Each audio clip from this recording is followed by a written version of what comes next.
Hello everyone, this is Hailey from Cartooniverse with another video about everyone's favorite sci-fi duo, Rick and Morty. Season 3 has just begun to massive fanfare, and there's so much to talk about. But today, I'd like to talk about something we already saw back in the first episode of Season 3, which aired in April, and that is Jerry's job. Before we begin, allow me to thank my friend Charles for writing the script to this video. You can find his previous Rick and Morty videos, as well as other videos, and his Tumblr and YouTube channel down below. Jerry's job under the Galactic Federation has barely been seen so far, before it and the Federation was snuffed away, but it made me very curious about what it could be, especially since even Jerry himself doesn't know what it is. So far, we only know a few things. Jerry has been assigned to this job by the Galactic Federation at the end of Season 2, he got a lot of promotions for doing his job despite not knowing what he does, and he worked in an office along with other humans and aliens. So, what was his job? Well, I've come up with a few possibilities. Let's begin. Number 1. Jerry is just too stupid to understand his own job. The joke about Jerry not knowing what he does could be just that, a joke at Jerry's expense for not being as bright as some other members of the Smith family. He was shown to not be very good at his previous advertising job, and was seen to be very easily fooled by simple incentives. However, despite it being the simplest option, I do find it doubtful. Even Jerry isn't that stupid, and nobody can work for a year doing the same job without realizing what they do. Number 2. Jerry worked in intergalactic advertising. As mentioned before, Jerry used to work in advertising until being fired in the middle of Season 1. It's possible Jerry was still working in advertising under the Galactic Federation. His rather cringy slogans could be very popular in the intergalactic market, and he doesn't even know it. Due to their alien nature, he can't actually comprehend the final product his advertising agency is producing from his work. While this is a fun option, it's not the most interesting one. Number 3. Jerry worked as a crypto coin miner.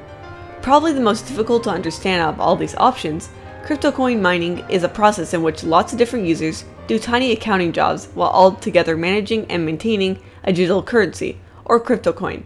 A prominent real-world example of this would be Bitcoin. It's possible the Galactic Federation's Blamflark worked the same way. If that was the case, it explains why Jerry's workplace got hit so hard when the Blamflark collapsed. Their entire job became worthless in a matter of an instant. Number 4. Jerry was part of a hive mind. Another interesting option harkens back to our previous video about the Galactic Federation and the insect-like nature of the Gromphomite species. Insects such as bees or termites work through a hive mind.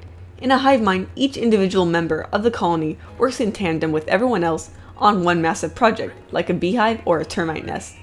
Though no singular insect has the full plan of the project, they manage to work together as one through the hive mind. Jerry unknowingly has been contributing to the Gromphomite hive mind. As an individual in the hive mind, he couldn't really comprehend the full scale of what he was working on. And number 5. Jerry's job wasn't even real. The most appropriate answer to the question, in my eyes, would be that Jerry's job wasn't even real. Earth was a disposable planet for the Galactic Federation. They only used it to lure Rick out of hiding. After they got Rick, they still had to deal with the Earth population. And what better way to control them than to feed them mind-altering pills and let them pretend to have a function when in reality, the Federation is simply exploiting their planet. Free promotional material before Season 3 aired showed the Gromphomites experimenting on humans, trying to make Earth appealing to the general population of the Federation as a vacation spot. The human population, including Jerry, was never a factor. The only real reason Jerry got all those promotions was to keep him satisfied and in line, as to not get in the way of the Federation's real plans for Earth, in which he had played no part. And if it's true, then that's the most hilarious and yet tragic part of Jerry's job. His supposed accomplishments and his feeling of belonging was all just a lie, just like the rest of his miserable existence. But I guess that's what you get for crossing Rick Sanchez, Jerry. And with that ends this very short theory video.